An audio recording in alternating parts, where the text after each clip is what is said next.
Welcome and good afternoon. My name is Kamish Orr, and today it is time to take a preview of the upcoming World Series between the Detroit Rockets and the St. Louis Wizards.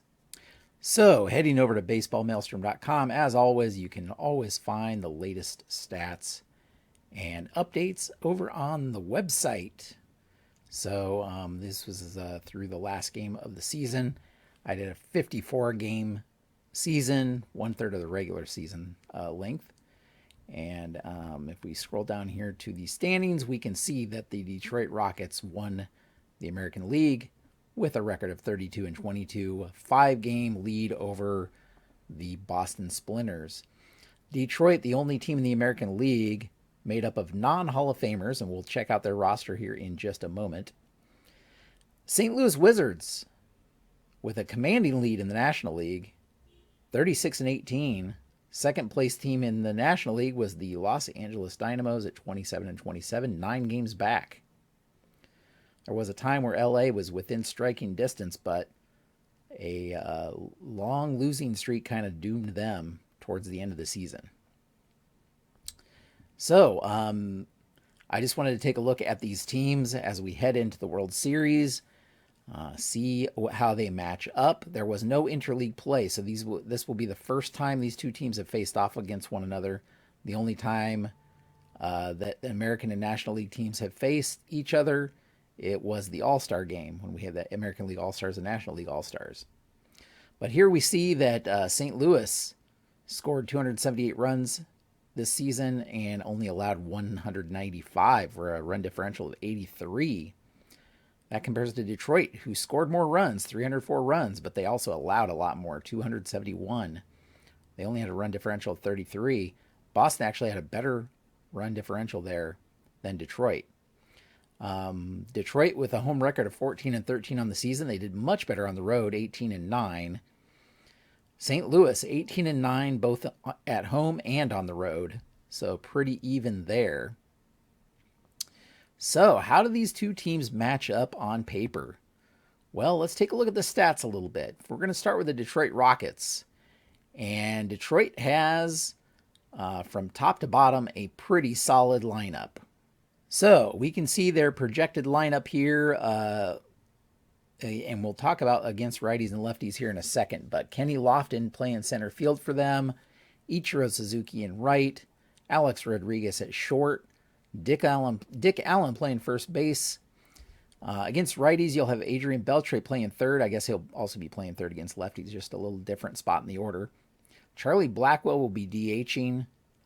Bobby Veach in left field. Bill Freehand will be behind the plate at catcher, and Lou Whitaker at second base. Now, against lefties, Thurman Munson will be catching instead of Bill Freehand, and Bobby Grich will be playing second base instead of Lou Whitaker. And you'll also have Manny Ramirez in there at left field against lefties. And that will become important here in a minute. The projected World Series rotation is going to be Roger Clemens, the ace leading it off. Brett Saberhagen will follow him. Frank Tanana will be third. And then Dave Stieb is slotted in as a potential fourth starter if they need it. They're going to kind of see how the first few games go to determine whether they'll go to Clemens on short rest or whether they will let Stieb have a start here. Not as much pitching depth for the Detroit Rockets as there is for St. Louis. Now in the relief area, they're pretty stacked actually. They have Louis Tiant there in relief. They have Dan Quisenberry, who's been pretty much lights out this year, and Tom Henke will be their closer. And let's take a look now and see how these players are batting here. As you can see, leading off Kenny Lofton here is a .317 hitter, so pretty good hitter there. I think they're actually their top 6 batters are all batting over 300. So you had Kenny Lofton, Ichiro. Actually led the American League in hitting with .360 batting average. I believe he's second. And then you had A-Rod and Dick Allen. So Alex Rodriguez here hitting .306. He led the American League in home runs with 16. He had a 3-homer game here just a few days ago. And so he led the league in homers. I believe he also led in RBI. He had 50 RBI, yep.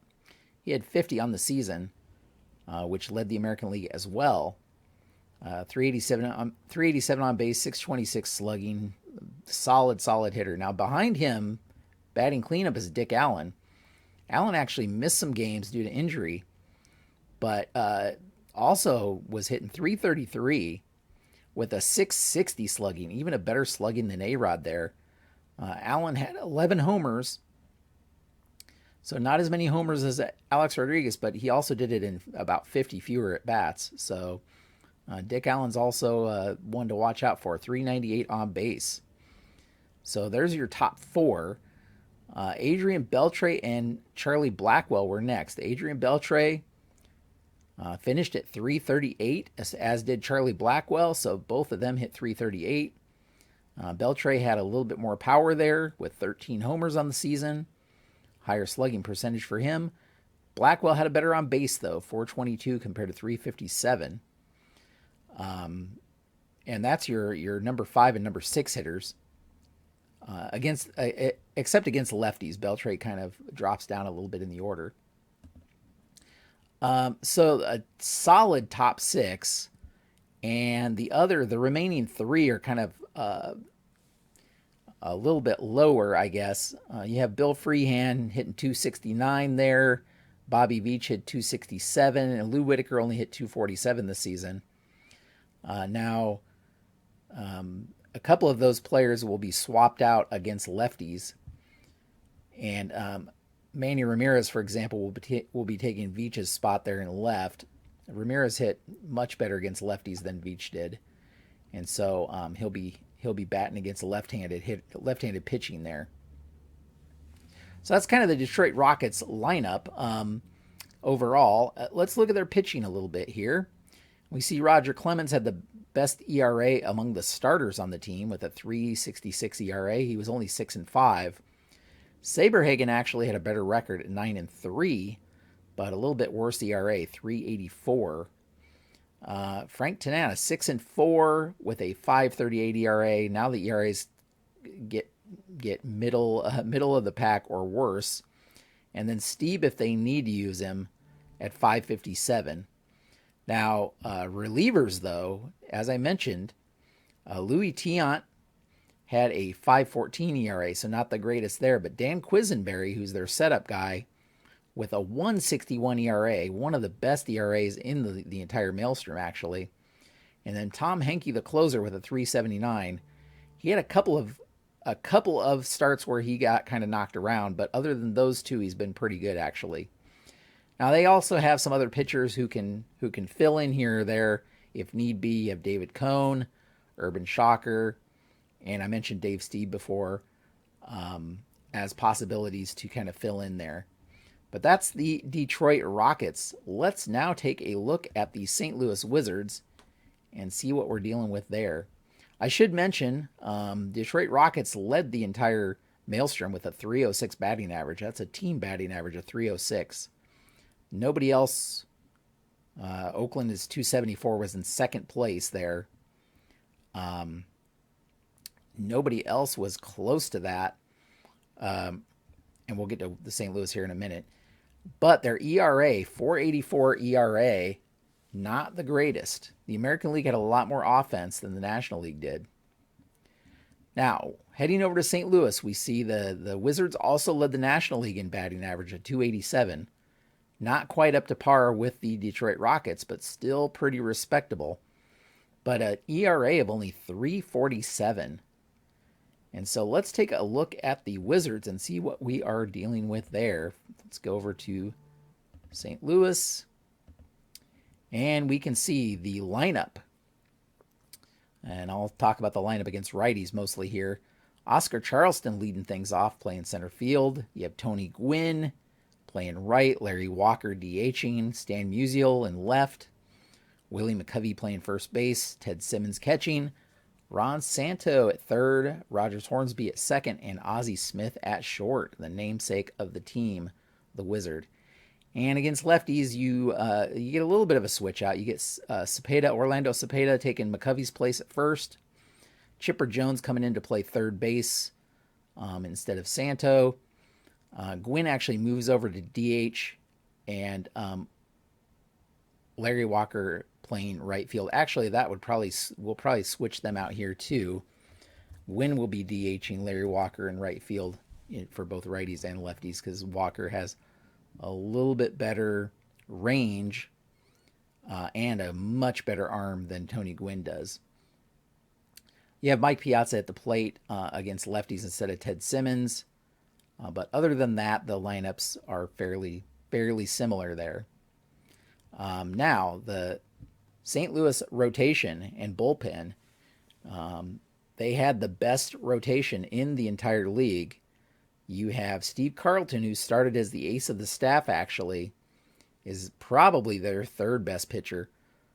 Carl Hubble will probably be the starting in Game 1, followed by Juan Marichal, and then Steve Carlton. So the interesting thing to note is they have 2 of the 3 of these pitchers are lefties, and that will play a role here as we take a look. But let's take a look at the St. Louis batting here. You have Oscar Charleston leading off. He's a .329 hitter, .411 on base. Very good leadoff hitter here. Tony Gwynn led the National League in hitting at .353, the .353 batting average. Then you had Larry Walker and Stan Musial hitting third and fourth. Walker, .322 average, a .515 slugging. Very good. Walker only had 7 homers, but he led the team in doubles with 16. Now, Stan Musial actually had, I think, the best slugging in the league with a .638 slugging percentage. He led the National League and the entire Maelstrom with 17 homers, and of course hit .326. So he is a terror in the lineup, that's for sure. Now, after that in the order, you get to McCovey and Simmons. McCovey hitting .281. Ted Simmons actually hitting a little better than that, .299. And then after that, you get to Santo, Hornsby, and Smith. Ron Santo actually hit .310. Hornsby did not do well. 172 on the year.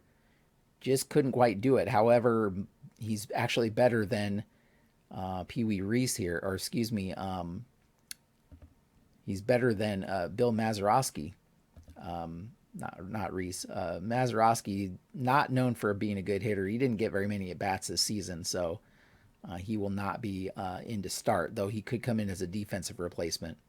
Ozzie Smith hitting only .238 to close out that lineup. But let's head over to the pitching. I guess I should mention Tony Gwynn, 15 stolen bases. Oscar Charleston, 11 stolen bases to lead the team in steals. Now we can see where the pitchers kind of match up here. Carl Hubble, 9-1 with a .271 ERA. Juan Marichal, 7-3 with a .239 ERA. That's the tops in the league right there for ERA. Steve Carlton, 8-4 with a .297 ERA. So their 3 top pitchers all have ERAs under 3. And if we go to the relievers, you have Fergie Jenkins, .430, not the greatest here. They don't really have a lights-out setup guy here. But Bruce Sutter, as their closer with a .287 ERA, is pretty great, actually. So they have a great closer, not a lot of setup. They have some decent relievers, but not great relievers. But just overall, the team is stacked in terms of starting pitching. And those starters don't really need much. There are many games that relievers don't even get out there because the starters can go so deep into the games and they're usually dominating. Carlton, of course, had 4 shutouts this season, which is just crazy. And I think Carl Hubble had 1 shutout and a couple others that he could have, but got injured and had to leave those games. So even though the Wizards don't have quite the hitting that the Rockets have, their pitching is just so dominant. So if we take a look here at the batting, going back here to the teams here.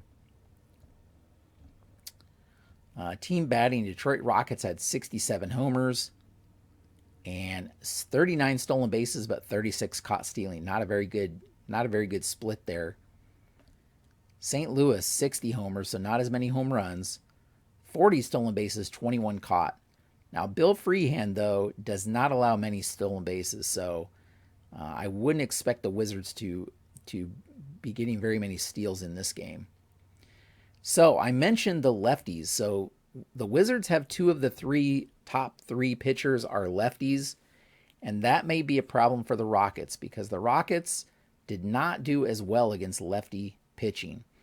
Actually, the only 8 games that they play play against lefty starters, and in those 8 games they were only 3-5. So kind of a small sample size, but they've just not done well. Their batting average against left-handed pitching is only 267, I think, or in the 260s. So their batting average drops off quite a bit against lefty pitching, and they're going to face 2 of the 3 starters are going to be lefties that they face. So that's going to be very tough for them to overcome, I believe. So Wizards have to be heavily favored in this one. They had the better record over the course of the season, and the fact that their lefties are so dominant against the Rockets, who traditionally haven't done very well against left-handed pitching. And I think you have to give the edge to the St. Louis Wizards here.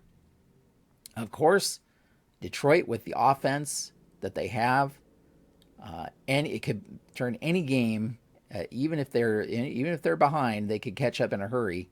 So you can't count them out of it by any means. They'll just have a lot to try to make up here to hang with the Wizards, I think. As always, though, you got to play the games. This is just all on paper. Until you play the games, you don't know how it's going to go. And anything can happen in a short 7-game series. So here's where we are in terms of the schedule. There have been a couple of games off since the final game of the season. The final game was on May 31st. So these teams were off June 1st and 2nd. And they kicked things off in St. Louis at 7 p.m. on June 3rd. And there's a typical travel schedule here. They'll have the first 2 games in St. Louis. They'll have a day off. The next 3 games in Detroit. And then if necessary, they'll head back to St. Louis after that if they need to. But it'll be interesting to see if we need those extra games, if Detroit can hang with them, and what's going to happen. Stay tuned. I will release the schedule for the coming World Series games. I'm going to try to figure out how to stream those live, but at the very least, I'm going to record them.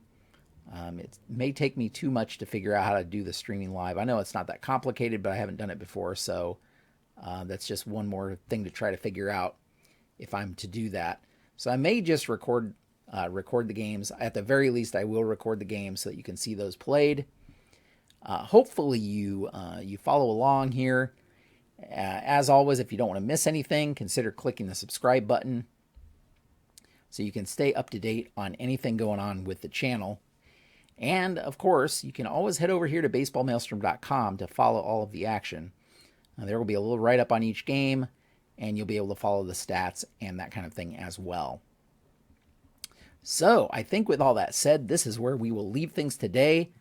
It'll be very interesting to see how these 2 teams match up when you have the best offense against probably the best pitching, and see how they can match up. Thank you so much for stopping by and watching. Thanks for all the support for the channel, and until next time, have a great evening.